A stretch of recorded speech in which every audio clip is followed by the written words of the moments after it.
amount of change we're going to see over the next 5 years, 10 years, will dwarf everything that's happened over the last 30.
Okay, why don't we just start over? That's probably the best idea since we had a technical glitch. Let's go back and start over. We're talking about how the earth is shifting beneath your feet.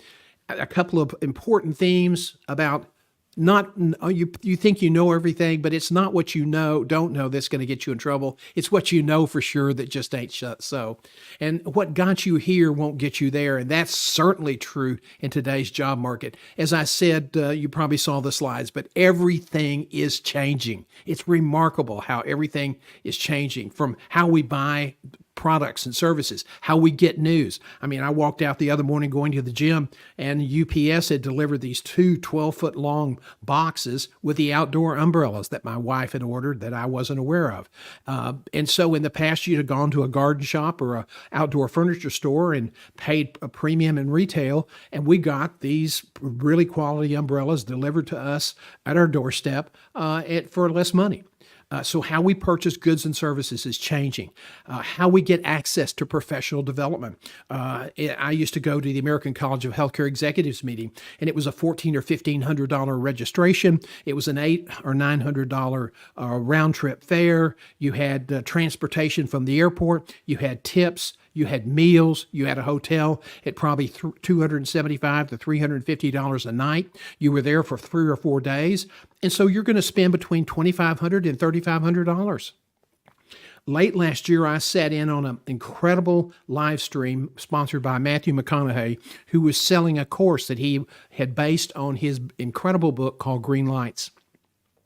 There were 2 million people on the feed. And if he just got a 2% capture rate and sold product that was, to 2% of the viewers, he had a $19 million day. Now, we don't all have the cachet of Matthew McConaughey, but it just is a reflection of how things are changing.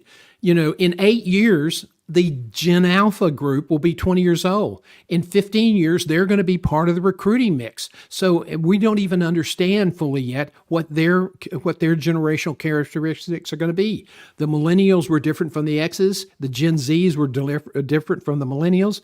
And certainly the Gen Alpha people are going to be also interesting. And so if you're in the business of appealing to people like that, you need to start understanding now how to shape your message so that when those people get to the point that they're in the buying stage, if you're in that market in the direct sales or internet sales business, you will be able to speak their language. Also, side hustles are exploding. People are really, really concerned about job security. They are worried about automation, the automation of automation, where you have deep learning and the neural networks all working together to automate the automation. The machines are learning from each other. And so people who are low-end coders, mid-range architects of software, those people are probably going to lose their jobs. And a lot of other people in the lower end areas where if you're doing a job and the computer's working for you, then you're going to be okay for a while. But when you find yourself, if that flips and you're working for the computer, you're gone. And you just need to be prepared for it. And I think that was essentially what Mark Cuban was saying at the outset, in which he basically said, hey, things are going to change. It used to, it changed 30 years, then 20 years, and then 10 years. We're now seeing change over the next 3 to 5 to 10 years that's going to absolutely dwarf everything that's happened to us the past 30 years. So in 5 to 7 years, 8 years, maybe 10 years at the outside, all the change we've experienced for 30 years is going to seem like, mincemeat because of all the changes that are going to occur. And these are going to affect careers. And that's why I say, the earth is moving under our feet. So before we get moving, let's say, let me tell you a little bit about who I am. I've had a great career, but I'll be honest, In this new market, I could probably never replicate that again. I started out as a reporter, editor, crime writer, investigative reporter in Tyler, Texas. Then I went out to Lubbock, Texas, and far west Texas, home of Texas Tech, where I spent 1 year, 3 months, and 4 days, and about 12 hours. The moving truck was late, and then I spent a lot of years in Houston. I worked for the Houston Post. I got a chance to move into public relations at the hospital at Herman, where I was born, and I was the first director of what is now known as Memorial Herman's Life Flight Program. I became the national marketing manager for the aircraft company and sold the next 13 or 14 programs nationally. And it's incredible feeling to realize that all those programs that I helped put together and was the lead implementer on, they are all but one are still operational. They've saved hundreds of thousands of lives in the aggregate. So that's been a great thrill. I was VP of Business Development for a hospital management company. I was founder of a hospital turnaround company. I was the general manager of the largest private, not-for-profit East Texas EMS system, covered 14 counties, Northeast Texas. And I was a founder of 2 global executive search firms. And so I've had a lot of experience in a lot of different fields, and I've had a lot of experience in making career changes. And so I understand what it takes to be successful. Now, today, I'm in career management, and who would have thought that all the changes I would be dealing with in this business, they're so different than the search industry. Most of my income still comes from traditional coaching and our community membership program. But if you had told me 5 years ago I would be hosting live streams from a home studio, lunch and learn, career live, office hours, and your career community Q&A, I would have said you are absolutely crazy. No way, it'll never happen. Happening. I now have a heavy presence on YouTube. And so I'm having to adapt because the way you promote your coaching practice today in the career management area is much, much different than it was 5 years ago. And so we're having to learn new ways of promoting, new ways of connecting with clients. And it's a challenge, but it's also extraordinarily interesting. You have to adapt. Now, some of the things that, let's take all these changes and tie them back to what some of you already understand. The applicant tracking systems are currently used by 95% of the employers. Now, this is a dynamic change that we began to see this in the late 90s. It is now widespread. Systems like iHire, Indeed, ZipRecruiter, they use a variation of applicant tracking system, and some of this is deep learning, and so they provide information input, and their systems get better at evaluating resumes. Now, today, because of the technology, if you're not customizing your keywords and phrases from the job posting, your resume almost always will be rejected. In fact, for every 10 resumes that are submitted online today, 7 to 8 are never seen by a human recruiter. They're ejected into the black hole. And the average odds for success in online applications are about 150 to 1. So you truly must adapt or die. And I think that the important thing is that the amount of change we have seen over the last 5 years, 10 years, it's all going to dwarf what we've saw over the previous 30 years. And had my careers now about 42 years, 44 years in terms of total time. And I've seen incredible changes, and I'm now cinching up my running shoes because I know that the changes we're going to see over the next several months and several years are going to be pretty astounding. Now, technology and AI is going to dominate career management. People now engage me for the information I can share. People engage me to support them in their job search.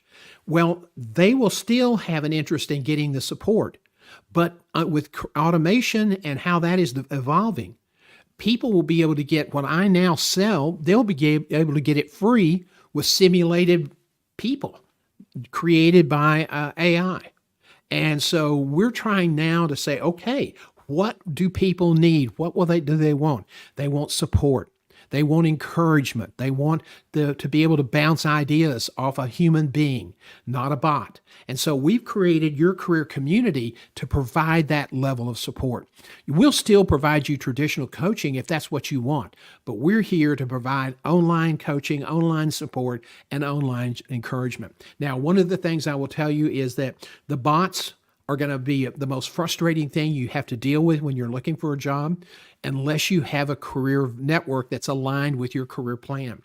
If you're saying, okay, I'm now a senior VP, my next step up is I want to take over and be a managing director and run a division.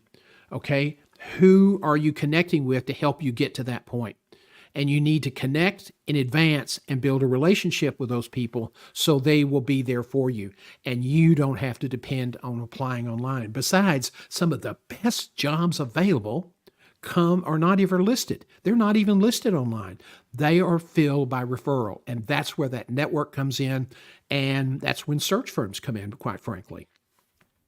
Now, this is a great quote, and I share this with you because we all get very smug and say, oh, my business is not going to change. It'll never be changed. I remember that I was in a meeting and I brought in some speakers from Owens Minor, which is a big distribution company, and they were talking about how hospitals and businesses were losing money because of the products and services they distributed. They weren't capturing them when they were sold in service to customers. And so they said, and there's this new thing out called barcodes, and you'll be reading this stuff at the bedside. And this very, very impressive CFO, who was, God, unbelievably arrogant, said, barcodes will never have a role in our charge capture system in the OR or any place else. And if that guy's not sitting on the sidelines today, it's because he finally realized he had to change his thinking, because barcodes, hospitals, a lot of businesses, including retail across the board, could not exist without barcodes. We would become less efficient. So AI is providing efficiencies. Yes, there are, the unintended consequences that come with that, but we're going to work through those. And initially, when barcodes came out, they were a bit of a problem, and there were some errors, and charges did get lost. But they are now extremely reliable, and they've cut down on medication. They serve to cut down on medication errors, and they are served to cut down on lost charges. So things that we think will never happen usually do. So I share that with you. I think there's some strategies I want to share with you today too, that to help you compete more effectively. And it is a competition. Looking for a job, changing jobs, trying to avoid layoff. That's all a zero-sum game. Personal career branding and career networking really are the foundation and the cornerstone of your career, of a successful career. Now, I'm a big proponent of having a written career plan, because if it's just in your mind, you don't have that much of a connection there. But when it's written down and you have metrics and you have performance goals that you're trying to achieve and that you're holding yourself accountable for, you will be more successful.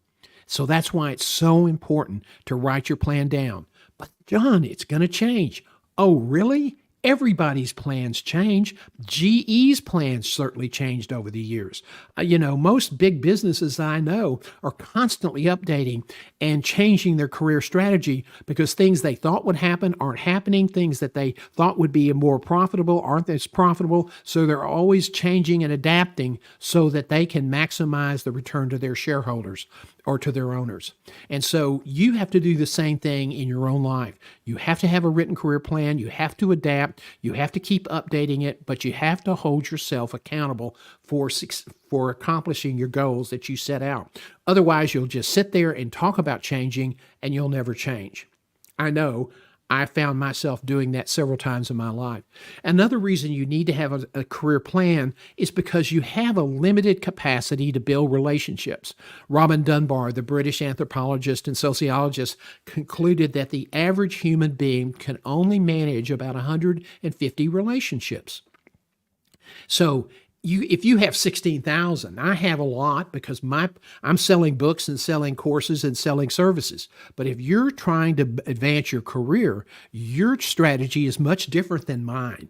So you want to have a smaller group and you want to constantly work on that group. Connections will not necessarily help you. Relationships will help you. Trust and understanding are how those things happen, and they take time. So you can't wait to start networking when you get till you get fired, because then it's too late. So I encourage you, get a plan, and then decide, okay, based on where we are today, here's what I want to be doing when I retire. That may be 10 or 15 years from today. Get busy. Don't waste another day. Get busy. Then you may say, okay, these are the steps I need to take to get to that point. And you back it back, you back it down, and you start setting goals and strategies to achieve those goals. You have to have a career plan, and you have to have a network to support you. And the Dunbar rule suggests you only can build that with about 150 people, plus close friends and family. So if you want to be sure you take that 150 or 130 names or slots, if you will, and apply them to your plan so they can produce maximum return for you. Now, keep in mind, one rule of networking is not what can you do for me, but how can I help you? So when you're trying to build a relationship, you're always offering to be supportive. Now, depending on your profession, you absolutely have to be on LinkedIn. Now, there are some people who are in businesses that their employer keeps a close tab on them, and so they really have to be very careful what they post on LinkedIn. Some people cannot use it to really elevate their brand in a visible way. So you have to do networking off the grid, and we can teach you how to do that so that you're building a network. It's invisible to your current employer, but it'll help you grow.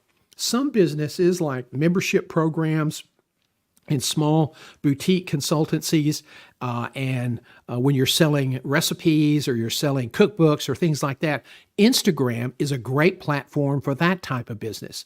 And YouTube and TikTok. Now, TikTok may or may not be a factor. Right now, it's just a political football, but it is an extraordinarily powerful tool, and it is becoming more powerful in business and in search. People are turning to TikTok for more information.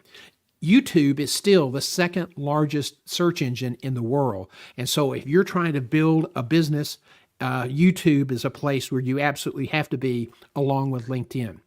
But without an online presence, now listen to me, without an online presence, you will become invisible, because recruiters are depending on LinkedIn to find talent for roles that they are recruiting for. Now, another thing I want to share with you, and a lot of people get kind of itchy when I start talking about that, and that is video is here to stay. There's a great movie, Good Night and Good Luck, and it was about Edward R. Murrow. And one of the songs, a great jazz singer said, TV is the thing this year. Radio is great, but TV is here to stay. And that's true. And the pandemic propelled video.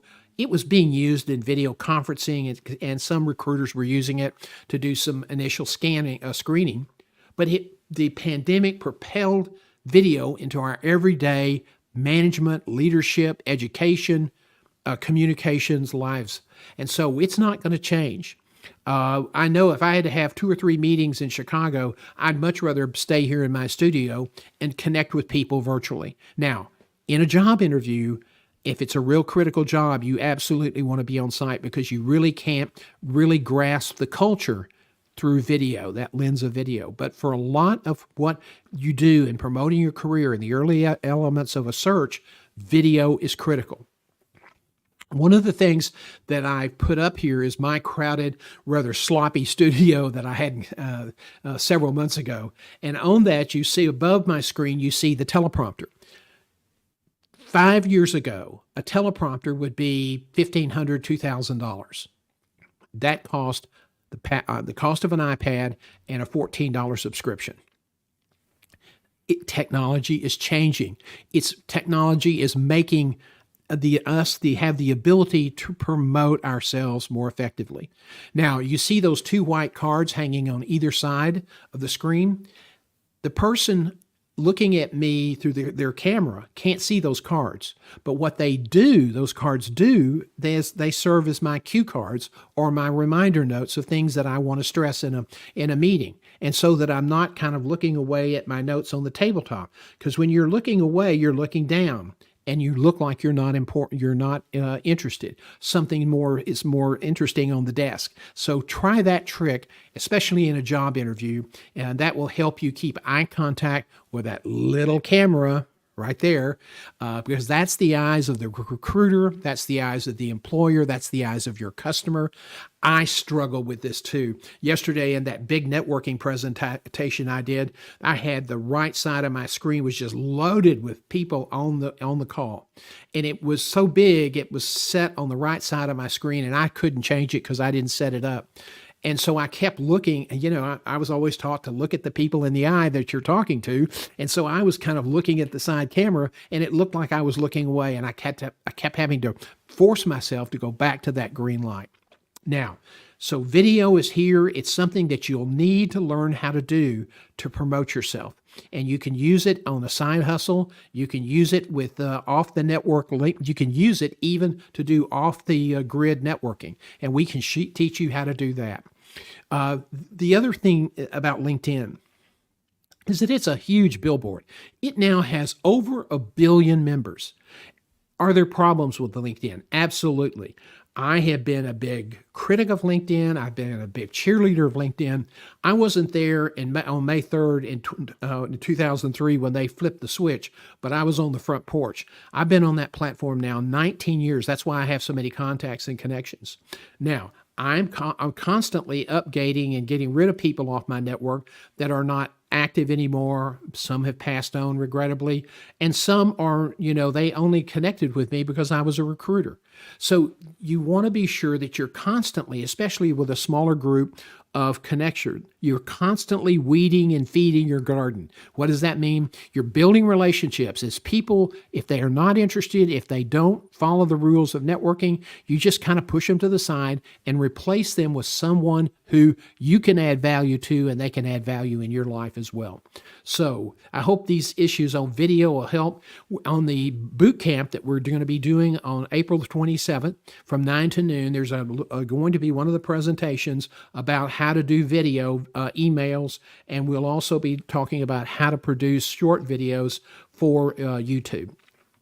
So that's something that I hope you'll take a part of. The cost is free.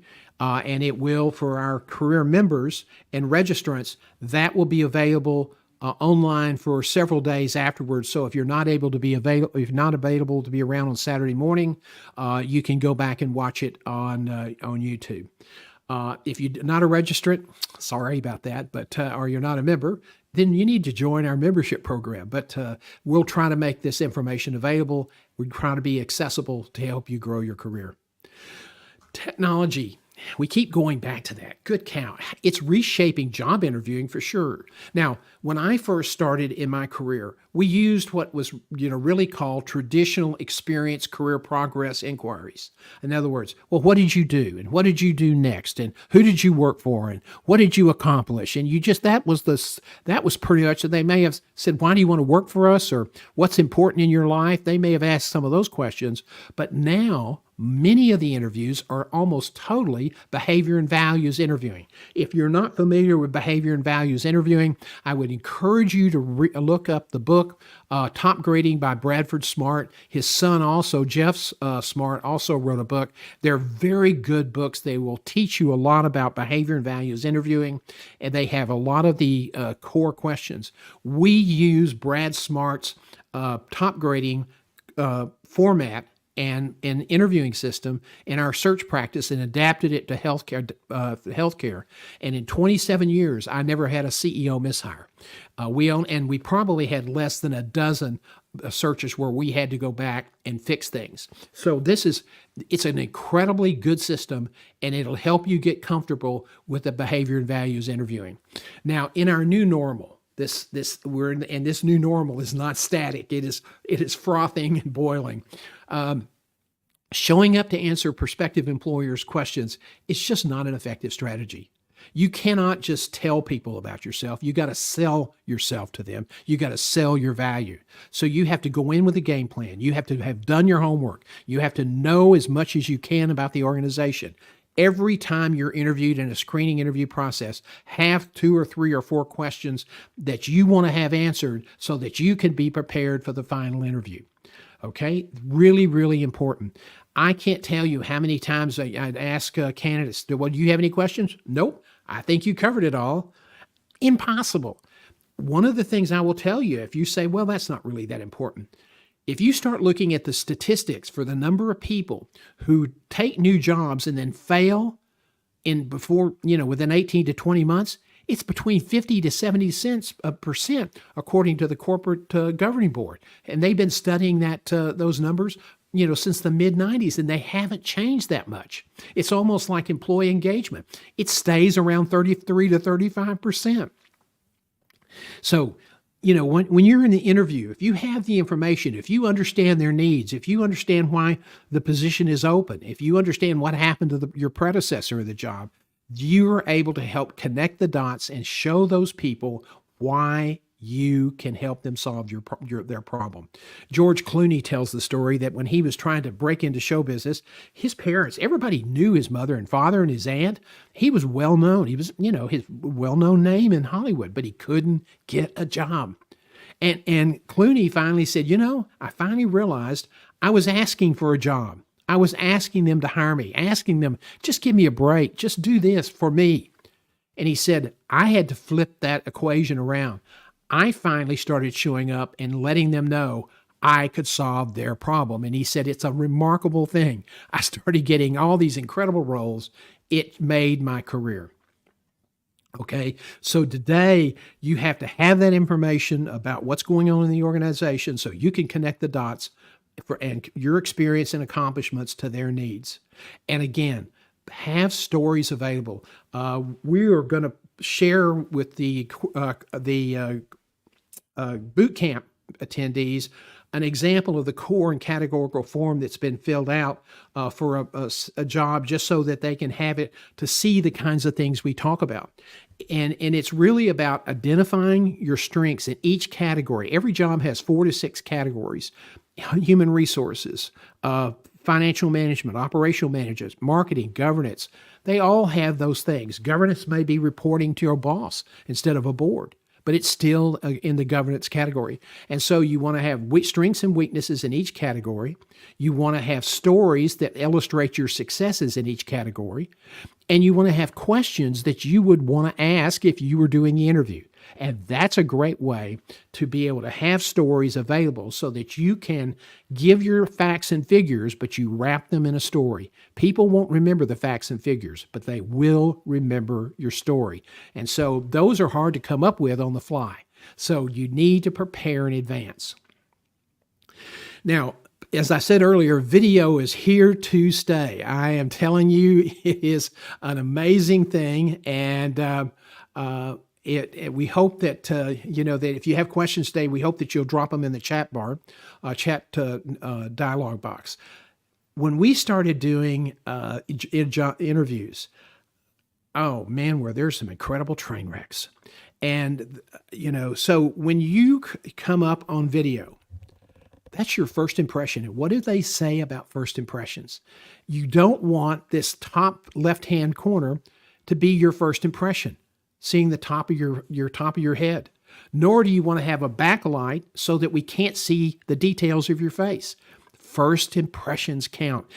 Initially, everybody was kind of casual about it, and we were all learning how to use video. Hey, the training period is over. You got to take the training wheels off, and you got to nail it every time. Stephanie Ruhle, who was with CNBC for many years, a former Wall Street trader, and is now one of the anchors on MSNBC. She was getting ready to do a live interview from her front hallway at her house. And notice she has all those coffee table books piled up on a box. Now you know what the coffee table books are for. You want that computer eye level. You want a good light. Invest in a good light. You're going to be using it for the rest of your career. And you don't have to have much more than that. A good camera, you can have a laptop. Cell phones are okay, but when you get the vertical view, you're putting yourself in a small box. So I encourage you to use a laptop or your iPad or one of your tablets. Or if you have a desktop, that's great. That's what we use in our studio, is our desktop camera. Now, here's some key takeaways today. You must understand your value. You can't go into market to look for a job unless you understand your value, because you will not be focused and you will not be successful. Plus, every interview, you're doing a deep dive into the company, including challenges, hurdles to success, and the culture. So many people get or fail in a job because they don't understand the culture. You want to learn how to use that core and categorical form. If you don't have it and would like a copy, email me at info@johngself.com or go to johngself.com and click the boot camp page, and that'll take you to our course pages, and I believe you can download the copy there. Anytime you have an interview, you always want to rehearse, rehearse, and rehearse. Otherwise, you're just showing up to answer questions. So always rehearse in advance. Now, facts and figures are important, but stories will make them memorable. And that's what you want to be. You want to be memorable. Employers hire people they like and trust. So stories build connection and foster trust. And finally, here's something a lot of people don't understand, but it's also another side benefit of the stories. Stories can allow you to trigger emotion. Emotion is a key decision trigger in a positive way. So a lot of hiring decisions are made on an emotional level. Yes, the people were qualified. Yes, they had good experience, but they made the decision to hire a certain person because there was a great connection during the interview process. So I hope that will be another reason for you to become a good storyteller. And our interview program, our interview course, and we'll be talking about this in the boot camp on April 27th, talks about how to use stories. Now, we want to wrap up today talking about the creator economy, because a lot of people are struggling to find jobs. A lot of jobs that are out there now and that are sort of the bread and butter jobs for America, they're going to go away. And so a lot of people are beginning to try to create side businesses so they can have supplemental income. And in some cases, they do so well that becomes their new driving force. The creator economy is expected to hit $600 billion by 2036. It's currently about $237 billion in terms of market value, and it's going to grow. You don't have to have a lot of fancy equipment. This rig that this woman is using is probably close to $1,800. It's a regular camera for stills, but also you can do video with it. She has a microphone on top, and she has a good lighting, a big halo light that probably cost her $125. When I got started, I used lapel mics. I had for many years a Blue Yeti microphone, and it finally died. So now you're seeing my new Steinhauser a studio mic, and it's I think a lot better microphone. But I didn't have that for years and years and years. I just used the camera, the audio from the computer or my cell phone, and then I finally got around to buying a lapel mic, and that was helpful. But you don't have to spend a lot of money on equipment first. Why? Because it takes time to be successful if you're going to do online businesses, build a business using video. And keep in mind, a lot of people get real excited and they really think they start off and think, oh, I'm going to make millions. It's all going to be so easy. No, it's not. It's as hard as anything else you'll do in life. And if you don't work harder, you're not going to be successful. 97% of the people who are currently trying to make money on YouTube don't even make enough money to exceed the federal poverty guidelines. Today, most of my business, my revenue comes from traditional coaching. And we're trying to do more on internet and the YouTube and the audio side, but it's a matter of building an audience. It's a matter of getting experience, etc.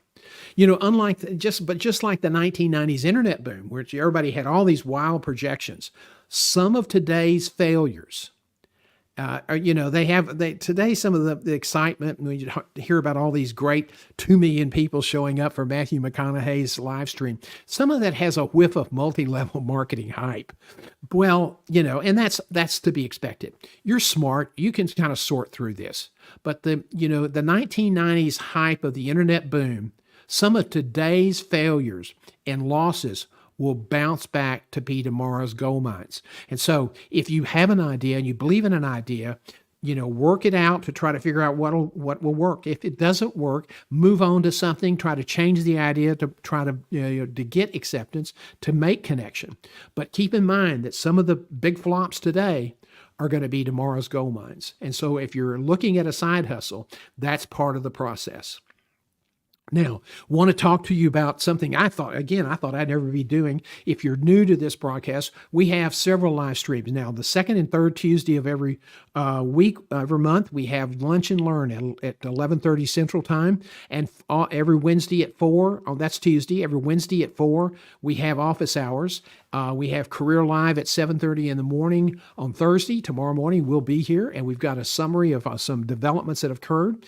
And then on Friday, we have a very successful Your Career Questions. I think I had 3,000 people look at that video after it played. It was very few people watched it live, but after it played, it really did well. So we're continuing to develop our portfolio of educational programs and online coaching and group coaching programs. Now, we may shift office hours to try it a couple of times in the evening hours to try to catch more people on the live stream, but it'll always be available online at our YouTube channel, Guiding Your Career, John G. Self, under the Live tab. So those are things that we're doing. And again, a year ago, 2 years ago, I couldn't imagine doing live stream. I talked about it, but I was scared to death of it. And with my glitch this morning about the audio, you're probably understanding, well, now I know why people get hesitant. But you know what? A friend of mine said, hey, you're going to make mistakes. Laugh about it, move on, and sometimes you make mistakes and you don't go back because you don't want to draw attention to them. And sometimes, but if you lose audio, you got to go back and bring people along so they'll know what they were saying. Very few people are that good at lip reading. So I hope that information is helpful. If you have any questions, let me know.